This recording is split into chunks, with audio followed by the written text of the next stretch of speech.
നമ്മളിന്ന് പഠിക്കുന്നത് വർഷങ്ങളും അതിൻ്റെ പ്രത്യേകതകളാണ്.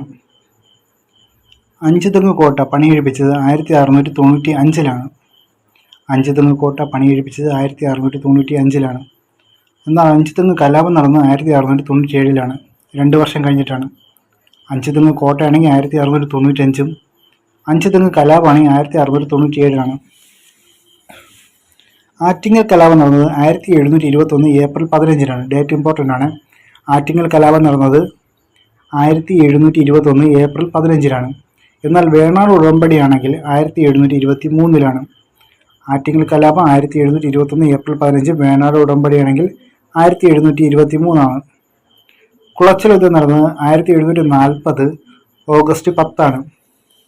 കുളച്ചൽ യുദ്ധം നടന്നത് 1741 ഓഗസ്റ്റ് 10-ആണ്. ഒന്നാം പഴശ്ശി വിപ്ലവം 1793 1797-ആണ് കാലഘട്ടം. ഒന്നാം പഴശ്ശി വിപ്ലവത്തിൻ്റെ കാലഘട്ടം 1793 1797-ആണ്. രണ്ടാം പഴശ്ശി വിപ്ലവം കാലഘട്ടം 1800 1805-ആണ്. രണ്ടാം പഴശ്ശി വിപ്ലവം കാലഘട്ടം 1800 1805-ആണ്. ഇടച്ചന കുങ്കൻ തലക്കൽ ചന്തു പനമരം കോട്ട പിടിച്ചെടുത്തത് 1802 ഒക്ടോബറിലാണ്. ഇടച്ചന കുങ്കൻ തലക്കൽ ചന്തു പനമരം കോട്ട പിടിച്ചെടുത്തത് 1802 ഒക്ടോബറിലാണ്. പഴശ്ശിരാജ വെടിയേറ്റ് മരിച്ചത് 1805 നവംബർ 30-നാണ്. പഴശ്ശിരാജ വെടിയേറ്റ് മരിച്ചത് 1805 നവംബർ 30-നാണ്. തിരുവിതാംകൂർ നായർ പട്ടാള ലഹള നടന്നത് 1804-ലാണ്. തിരുവിതാംകൂർ നായർ പട്ടാള ലഹള നടന്നത് 1804-ലാണ്. മെക്കാള തിരുവിതാംകൂർ കൊച്ചി റെസിഡൻ്റായത് 1800-ലാണ്. മെക്കാള തിരുവിതാംകൂർ കൊച്ചി റെസിഡൻ്റായത് 1800-ലാണ്. കുണ്ടറ വിളംബരം നടന്നത് 1809 ജനുവരി 11-നാണ്. ഡേറ്റ് ഇമ്പോർട്ടൻ്റ് ആണ്. 1809 ജനുവരി 11-നാണ് കുണ്ടറ വിളംബരം. അത് 984 മകരം 1-നാണ്. 984 മകരം 1-നാണ്. വേലുത്തമ്പി ആത്മത്യാഗം ചെയ്തത് 1809 മണ്ണാടിയാണ്. മണ്ണാടി എവിടെ ചോദിച്ചത്? പത്തനംതിട്ടയിലാണ്. വേലുത്തമ്പി ആത്മത്യാഗം ചെയ്തത് 1809 മണ്ണാടി പത്തനംതിട്ടയാണ്.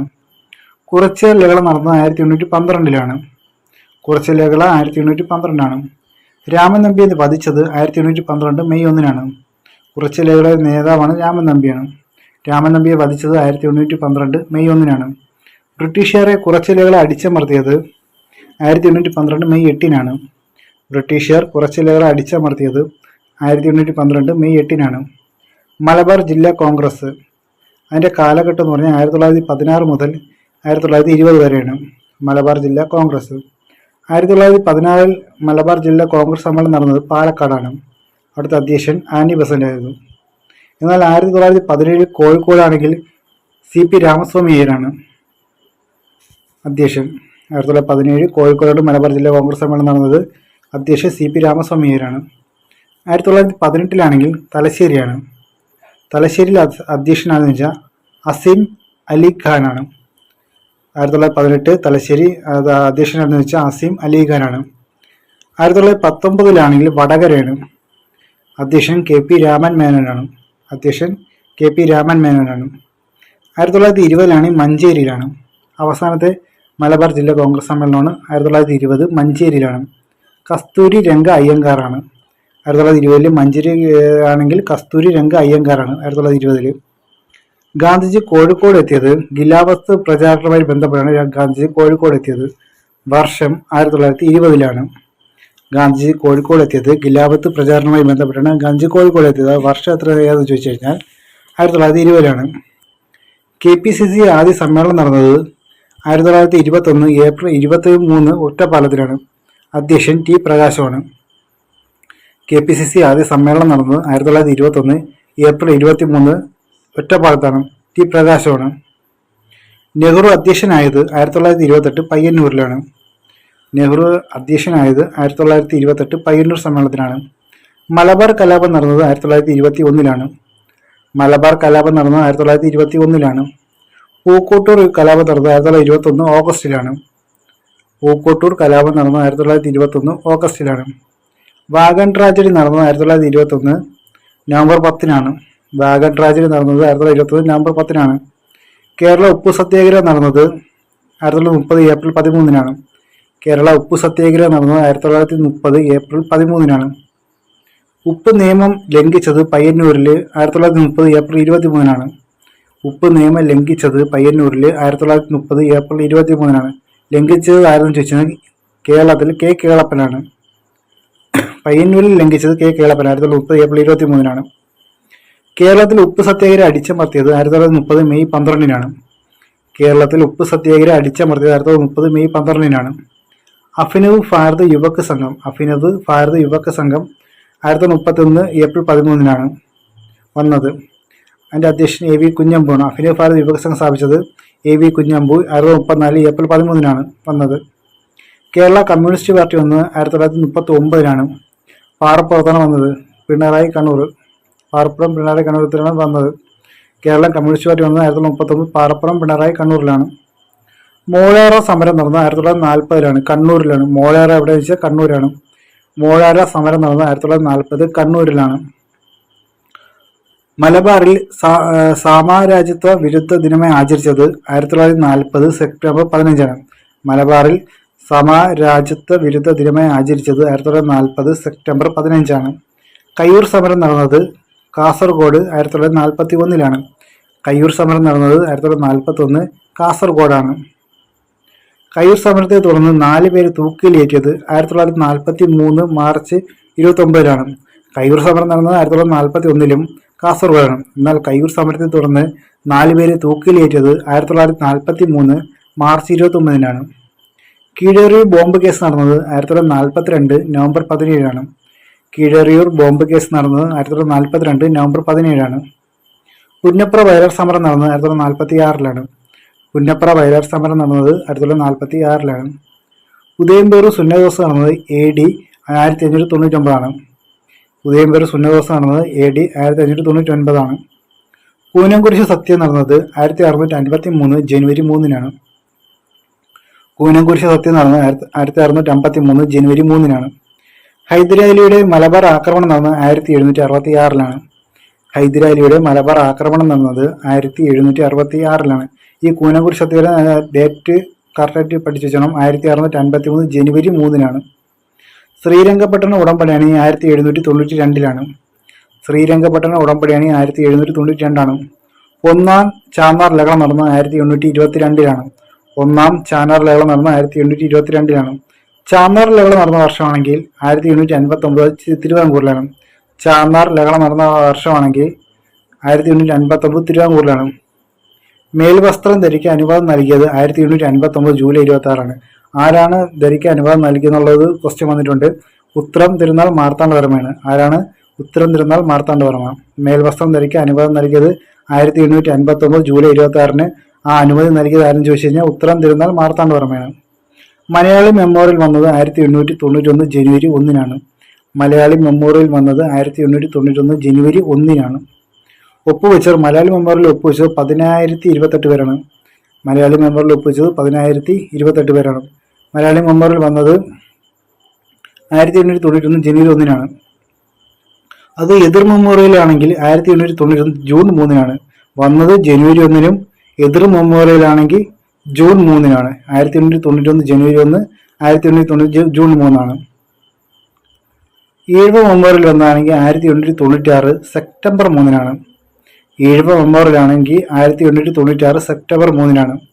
ഈഴവ മെമ്മോറിയൽ ഒപ്പുവെച്ചവരാണെങ്കിൽ 13,176-ആണ്. ഈഴവ മെമ്മോറിയൽ ഒപ്പുവെച്ചവരാണെങ്കിൽ 13,176-ആണ്. മറ്റേതാണെങ്കിലോ 10,028-ആണ്. ഏത്? മലയാളി മെമ്മോറിയൽ 10,028 പേരാണ്. ഇതാണെങ്കിൽ 13,176-ആണ്. രണ്ടാം ഈഴവ മെമ്മോറിയലാണെങ്കിൽ 1900-ലാണ്. രണ്ടാം ഈഴവ മെമ്മോറിയലാണെങ്കിൽ 1900-ലാണ്. യഹൂദ മെമ്മോറിയലാണെങ്കിൽ 1817-ആണ്. യഹൂദ മെമ്മോറിയലാണെങ്കിൽ 1817-ആണ്. നായർ ഈഴവ ലഹളം നടന്നത് 1905-ലാണ്. യഹൂദ മെമ്മോറിയലാണെങ്കിൽ എത്രയാണ്? 1817-ആണ്. നായർ ഈഴവ ലഹളം നടന്നത് 1905-ലാണ്. പുലയ ലഹളം നടന്നത് 1915-ലാണ്. നായർ ഈഴവ ലഹളമാണെങ്കിൽ 1905-ഉം പുലയ ലഹളയാണെങ്കിൽ 1915-ആണ്. പെരിനാട് ലഹള നടന്നത് 1915-ആണ്. പുലയ ലഹള, പെരിനാട് ലഹള 1915-ആണ്. പൗരസമത്വ പ്രക്ഷോഭം നടന്ന 1919 മുതൽ 1922 വരെയാണ്.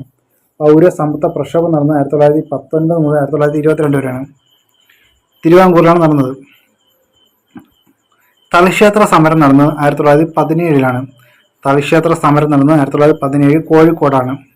വൈക്കം സത്യാഗ്രഹം നടന്നത് 1924 മാർച്ച് 30-നാണ്. വൈക്കം സത്യാഗ്രഹം നടന്നത് 1924 മാർച്ച് 30-നാണ്. കാക്കിനട സമ്മേളനം നടന്നത് INC 1923-നാണ്. TK മാധവൻ അത് ഐത്തോച്ചാടന പ്രമേയം അവതരിപ്പിച്ചത് ഈ കാക്കിനട സമ്മേളനത്തിലാണ്. വർഷം 1923. കാക്കിനട സമ്മേളനം വർഷം 1923-ആണ്. TK മാധവൻ ഐത്തോച്ചാടന പ്രമേയം അവതരിപ്പിച്ചു. ഗാന്ധിജിയുടെ രണ്ടാമത്തെ കേരള സന്ദർശനമാണ് 1925-ലാണ്. ഗാന്ധിജിയുടെ കേരള സന്ദർശനം രണ്ടാമത് 1925-ലാണ്. സവർണ ജാഥ ആരംഭിച്ചത് 1926 നവംബർ 1-നാണ്. മന്നത്ത് പത്മനാഭനാണ്. വൈക്കം മുതൽ തിരുവനന്തപുരം വരെയാണ് സവർണ ജാഥ ആരംഭിച്ചത്. 1924 നവംബർ 1 മന്നത്ത് പത്മനാഭൻ. വൈക്കം മുതൽ തിരുവനന്തപുരം വരെയാണ്. സവർണ ജാഥ തിരുവനന്തപുരത്ത് എത്തിയത് 1924 നവംബർ 12-നാണ്. അപ്പോൾ സവർണ ജാഥ ആരംഭിച്ചത് നോക്കണം 1924 നവംബർ 1-നാണ്. പിന്നെ അത് സവർണ ജാഥ തിരുവനന്തപുരത്ത് എത്തിയത് 12 ദിവസം കഴിഞ്ഞിട്ടാണ്. 1924 നവംബർ 12-നാണ്. അത് എവിടെയെന്ന് ചോദിച്ചാൽ വൈക്കം മുതൽ തിരുവനന്തപുരമാണ്. അത് കറക്റ്റ് കണക്ട് വെച്ചോണം. വൈക്കം സത്യാഗ്രഹം അവസാനിച്ചത് 1925 നവംബർ 23-നാണ്. 12-ൽ എവിടെ വന്നു? തിരുവനന്തപുരത്ത് എത്തി. എന്നിട്ട് 23-ൽ എന്ത് ചെയ്തു? ഈ വൈക്കം സത്യാഗ്രഹം എന്ത് ചെയ്തു? അവസാനിച്ചു. 1925 പിറ്റേ വർഷമാണ്. 1925 നവംബർ 23-നാണ്. സുചീന്ദ്ര സത്യാഗ്രഹം നടന്നത് 1926 ഫെബ്രുവരി 19-നാണ്. സുചീന്ദ്ര സത്യാഗ്രഹം നടന്നത് 1926 ഫെബ്രുവരി 19-നാണ്. ഡോക്ടർ ME നായിഡു ആണ്. സുചീന്ദ്ര സത്യാഗ്രഹം പുനരാരംഭിച്ചത് 1930 മെയ് 13-നാണ്. ഗാന്ധി രാമൻ പിള്ളയാണ്. സുചീന്ദ്ര സത്യാഗ്രഹം പുനരാരംഭിച്ചത് 1930 മെയ് 13-നാണ്. ഈ ഡേറ്റ് കറക്റ്റായിട്ട് പഠിച്ചിട്ടാണ്. ശുചീന്ദ്ര സത്യാഗ്രഹം പുനരാരംഭിച്ചത് 1930 മെയ് 13-നാണ്. ഗാന്ധി രാമൻ പിള്ളയാണ്. ഗുരുവായൂർ സത്യാഗ്രഹം ആരംഭിച്ചത് 1931 നവംബർ 1-നാണ്. ഗുരുവായൂർ സത്യാഗ്രഹം ആരംഭിച്ചത് 1931 നവംബർ 1-നാണ്. K. കേളപ്പൻ നിരാഹാരം ആരംഭിച്ചത് അത് ഇമ്പോർട്ടൻ്റ് ആണ്. 1932 സെപ്റ്റംബർ 21-നാണ്. K. കേളപ്പൻ നിരാഹാരം ആരംഭിച്ചതെന്ന് വെച്ചാൽ 1932 സെപ്റ്റംബർ 21-നാണ്. K. കേളപ്പൻ നിരാഹാരം അവസാനിപ്പിച്ചത് 1932 ഒക്ടോബർ 2-നാണ്. ഒക്ടോബർ 2 എന്താണ്? ഗാന്ധി ജയന്തിയാണ്. K. കേളപ്പൻ നിരാഹാരം അവസാനിപ്പിച്ചത് 1932 ഒക്ടോബർ 2-നാണ്. K. കേളപ്പൻ നിരാഹാരം ആരംഭിച്ചപ്പോഴെന്ന് വെച്ചാൽ 1932 സെപ്റ്റംബർ 21-നും K. കേളപ്പൻ നിരാഹാരം അവസാനിപ്പിച്ചത് ഒക്ടോബർ 2-നാണ്. ഗാന്ധി ജയന്തി നിരാഹാരം അവസാനിപ്പിച്ചു. ഒന്ന് പഠിച്ച് കളച്ച് വയ്ക്കുക. 1932 ഒക്ടോബർ 2-ന്. യാചനയാത്ര ആരുമായി ബന്ധപ്പെട്ട VT ഭട്ടതിരിപ്പാടാണ്. യാചനയാത്ര VT ഭട്ടതിരിപ്പാട്. വർഷം 1931. തൃശ്ശൂർ മുതൽ ചന്ദ്രഗിരിപ്പുഴ വരെയാണ്. 7 ദിവസത്തെ യാത്രയാണ് യാചനയാത്ര 1931 VT ഭട്ടതിരിപ്പാട്. യാചിച്ചത് എത്ര ദിവസമാണ്? 7 ദിവസം യാചിച്ചു. 1930 തൃശ്ശൂർ മുതൽ ചന്ദ്രഗിരിപ്പുഴ വരെ യാചിച്ചു. 7 ദിവസം. VT ഭട്ടതിരിപ്പാട് 1931-നാണ്. നിവർത്തന പ്രക്ഷോഭം നടന്നത് 1932-ലാണ്. നിവർത്തന പ്രക്ഷോഭം നടന്നത് 1932-ലാണ്. സംയുക്ത രാഷ്ട്രീയ സമിതി 1932 ഡിസംബർ 17-നാണ്. സംയുക്ത രാഷ്ട്രീയ സമിതി ആണെങ്കിൽ 1932 ഡിസംബർ 17-ആണ്. സംയുക്ത രാഷ്ട്രീയ സമിതി മെമ്മോറിയൽ സമർപ്പിച്ചത് 1933. ശ്രീ ചിത്രയാണ് സമർപ്പിച്ചത്. സംയുക്ത രാഷ്ട്രീയ സമിതി മെമ്മോറിയൽ സമർപ്പിച്ച 1933 ശ്രീ ചിത്ര തിരുനാളിനാണ്. ട്രാവൻകൂർ പബ്ലിക് സർവീസ് കമ്മീഷൻ വന്നത് 1936-ആണ്. ട്രാവൻകൂർ പബ്ലിക് സർവീസ് കമ്മീഷൻ വന്നത് 1936-ലാണ്. കേരള പബ്ലിക് സർവീസ് കമ്മീഷൻ വന്നത് 1956-ആണ്. ഈ ട്രാവൻകൂർ പബ്ലിക് സർവീസ് കമ്മീഷനാണ് ഈ കേരള പബ്ലിക് സർവീസ് കമ്മീഷൻ ആയിട്ടത്. 1936 ട്രാവൻകൂർ വന്നു. കേരള പബ്ലിക് സർവീസ് കമ്മീഷനായി 1956-ലാണ്. കണക്ട് ചെയ്ത് വെച്ചോണം. വൈദ്യുതി പ്രക്ഷോഭം നടന്നത് 1936 എവിടെയാണെന്ന് വെച്ചാൽ തൃശ്ശൂരിലാണ്. വൈദ്യുതി പ്രക്ഷോഭം നടന്നത് തൃശ്ശൂരിലാണ്. 1936-ലാണ്. തിരുവിതാംകൂർ ക്ഷേത്ര പ്രവേശന വിളംബരം വളരെ വളരെ ഇമ്പോർട്ടൻ്റ് ആണ്. 1936 നവംബർ 12 ഡേറ്റാണ് ഇതിൽ ഇമ്പോർട്ടൻ്റ്. തിരുവിതാംകൂർ ക്ഷേത്ര പ്രവേശന വിളംബരം നടന്നത് 1936 നവംബർ 12-നാണ്. ശ്രീ ചിത്രനാഥാണ് സമർപ്പിച്ചത്. മലബാർ ക്ഷേത്ര പ്രവേശന ബില്ല് 1938 ഓഗസ്റ്റ് 30-നാണ്. മലബാർ ക്ഷേത്ര പ്രവേശന ബില്ലാണെങ്കിൽ 1938 ഓഗസ്റ്റ് 30-നാണ്. മലബാർ ക്ഷേത്ര പ്രവേശന വിളംബരം 1947 ജൂൺ 2-നാണ്. മലബാർ ക്ഷേത്ര പ്രവേശന വിളംബരമാണെങ്കിൽ 1947 ജൂൺ 2-നാണ്. കൊച്ചി ക്ഷേത്ര പ്രവേശന വിളംബരമാണെങ്കിൽ 1947 ഡിസംബർ 20-നാണ്. കൊച്ചി ക്ഷേത്ര പ്രവേശന വിളംബരമാണെങ്കിൽ 1947 ഡിസംബർ 20-നാണ്. പട്ടിണി ജാഥ നയിച്ചതാരാണ്? AK ഗോപാലനാണ്. അത് വർഷമാണെങ്കിൽ 1936-ആണ്. പട്ടിണി ജാഥ നയിച്ചത് AK ഗോപാലൻ. വർഷം 1936-ആണ്. കല്ലറ പാങ്ങോട് സമരം നടന്നത് 1938-ആണ്. വളരെ വളരെ ഇമ്പോർട്ടൻ്റ് ആണ്. കല്ലറ പാങ്ങോട് സമരം 1938-ലാണ്. കടക്കൽ പ്രക്ഷോഭം നടന്നത് 1938-ലാണ്. കല്ലറയിൽ നടന്നതും കടയ്ക്കൽ നടന്നതും 38-ലാണ്. കല്ലറ ബാങ്കൂർ സമരം എപ്പോഴാണ്? 1938-ആണ്. കടയ്ക്കൽ പ്രക്ഷോഭം എപ്പോഴാണ്? 1938 സെപ്റ്റംബറാണ്. ഉത്തരവാദ ഭരണ പ്രക്ഷോഭം നടന്നത് 1938-39-ലാണ്. അത് തിരുവിതാംകൂറും കൊച്ചിയിലാണ്. ഉത്തരവാദ ഭരണ പ്രക്ഷോഭം നടന്നത് 1938-39 തിരുവിതാംകൂറും കൊച്ചിയിലാണ്. രാജധാനി മാർച്ച് നടത്തിയതാരാണ്? അക്കാമ ചെറിയനാണ്. വർഷം 1938-ലാണ്. അതും രാജധാനി മാർച്ചാണെങ്കിൽ അക്കാമ ചെറിയൻ, വർഷം 1938-ആണ്. നെയ്യാറ്റിൻകര വെടിവെപ്പ് വളരെ വളരെ ഇമ്പോർട്ടൻ്റ് ആണ്. നെയ്യാറ്റിൻകര വെടിവെപ്പ് 1938 ഓഗസ്റ്റ് 31-നാണ്. വീരരാഘവ രാജ രക്തസാക്ഷിയായി. നെയ്യാറ്റിൻകര വെടിവെപ്പിൽ ആര് രക്തസാക്ഷിയായി? വീരരാഘവനാണ്. രാഘവരാജയിലെ വീരരാഘവനാണ്. നെയ്യാറ്റിൻകര വെടിവെപ്പ് വർഷം 1938 ഓഗസ്റ്റ് 31-നാണ്. വീരരാഘവനാണ് രക്തസാക്ഷിയായത്.